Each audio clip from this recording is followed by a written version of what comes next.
नमस्कार। आज हम क्लास 10th के गद्य खंड के प्रथम अध्याय नेताजी का चश्मा के बारे में अध्ययन करेंगे। इसके लेखक हैं स्वयं प्रकाश। स्वयं प्रकाश का जन्म सन 1947 ईस्वी में मध्य प्रदेश में हुआ था।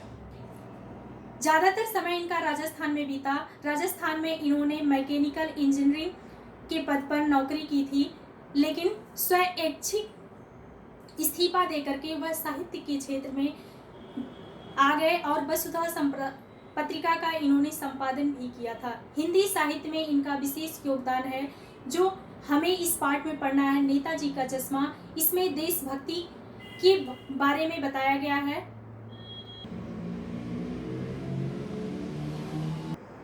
नेताजी की चश्मा, यह जो कहानी है इसमें हालदार साहब और एक कैप्टन की कहानी है, जिसमें हालदार साहब किसी कस्बे से हर 15वें दिन किसी काम के सिलसिले से गुजरना होता था।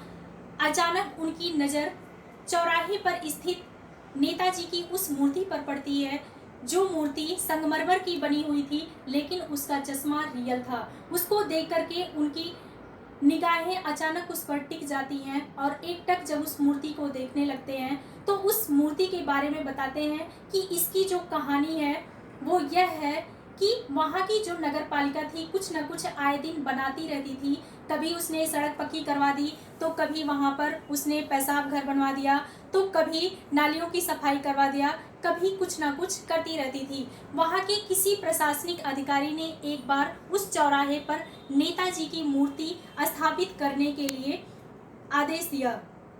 इस मूर्ति को किस प्रकार बनाया जाए, अगर किसी मूर्तिकार के द्वारा बनाया जाता तो उसके लिए अच्छा ज़्यादा बजट की आवश्यकता होती, बजट भी ज़्यादा ना खर्च हो और कम पैसे में तैयार हो जाए। इसके लिए उन लोगों ने सोचा कि आखिर इस मूर्ति का निर्माण कैसे कराया जाए। तो वहाँ पर जो इस एकलौता हाई स्कूल था उसके ड्राइंग टीचर को पकड़ा गया और उसे यह काम सौंपा गया कि आपको 1 महीने में ही नेताजी की मूर्ति तैयार करनी है। उनका नाम था मोतीलाल। उस ड्राइंग मास्टर ने मूर्ति जैसे तैसे 1 महीने में बनाकर तैयार कर दिया। मूर्ति तो उसने संगमरमर की बना दी, लेकिन उस पे चश्मा नहीं लगा पाया, जिसके कारण वह मूर्ति बिना चश्मे की दिखती थी।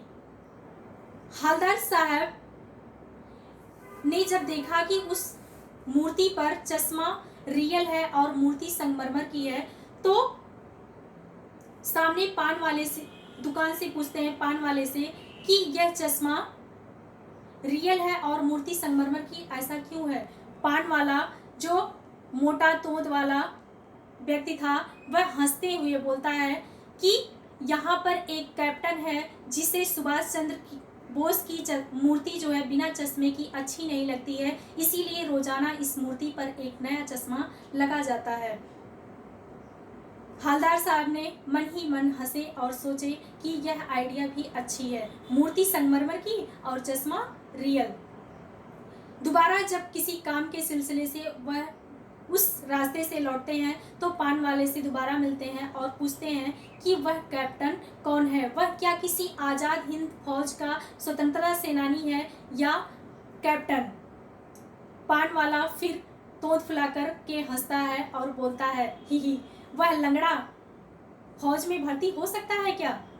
इस तरह से देशभक्ति का अपमान करते हुए सुन करके हालदार साहब का मन बहुत दुखी होता है, लेकिन वह कुछ नहीं बोलते हैं और चुपचाप वहाँ से पान खा करके वापस चले जाते हैं।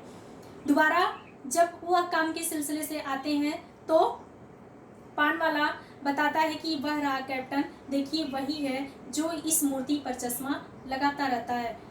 हालदार साहब ने उसे देखा कि उसके सर पर गांधी वाली टोपी और एक चश्मा लगा हुआ है।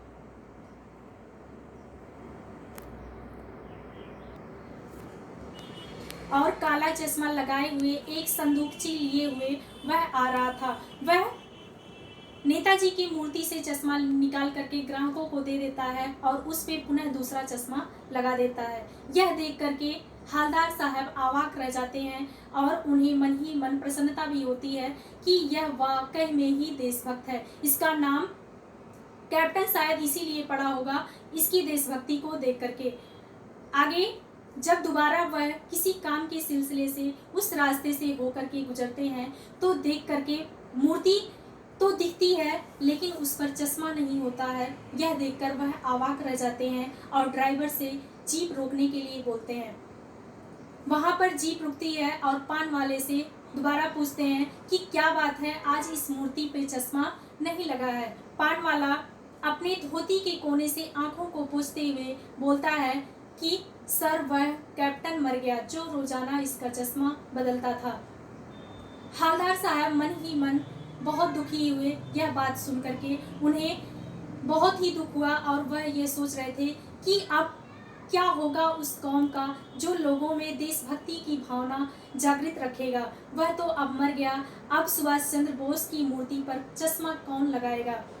यह सोच करके वहां से वह चल देते हैं और यह अपने मन में निश्चय करते हैं कि दोबारा मैं इस मूर्ति की तरफ कभी आंख उठाकर नहीं देखूंगा। लेकिन जब पुनः वह उस रास्ते से गुजरते हैं तो उनकी एक दृष्टि उस मूर्ति पर आखिर पड़ ही जाती है। जैसा कि हमेशा उनको आदत थी कि उस रास्ते से गुजरते हुए उस मूर्ति को वह जरूर देखते थे। जब वह देखते हैं तो उनकी आंखें देखती ही देखती रह जाती हैं। अचानक से ड्राइवर जीप को रोकता है और वहां पर वह जाते हैं तो देखते हैं कि यह चश्मा रियल तो नहीं था लेकिन सरकंडे का बना हुआ था। वहां पर आसपास छोटे छोटे बच्चे खेल रहे थे।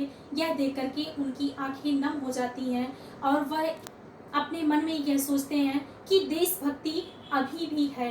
यह सिर्फ बड़ों में नहीं होती बल्कि छोटे छोटे बच्चों में भी देशभक्ति अभी भी जिंदा है। देशभक्ति को अभिव्यक्त करने का सबका तरीका अलग हो सकता है। इसी के साथ ही यह पाठ समाप्त हो जाता है। इसमें एक कैप्टन के माध्यम से पूरे देश के करोड़ों लोग जिनके अंदर आज भी देशभक्ति है और आने वाले पीढ़ियों में भी देशभक्ति की भावना जागृत होती रहेगी, इस उम्मीद के साथ उनके अंदर एक नई आशा की रोशनी जागृत होती है कि हमारे दिलों से देशभक्ति कभी खत्म नहीं होगी। जिन देशभक्तों ने हमारे देश को आज़ाद कराया उन्हें हम अपने दिलों में संजो कर रखेंगे और आने वाली पीढ़ी भी इसके लिए हमेशा तैयार रहेगी। देशभक्ति जिंदा रहेगी, यह कभी खत्म होने वाली नहीं है। इसी के साथ ही यह पाठ समाप्त हो जाता है। धन्यवाद।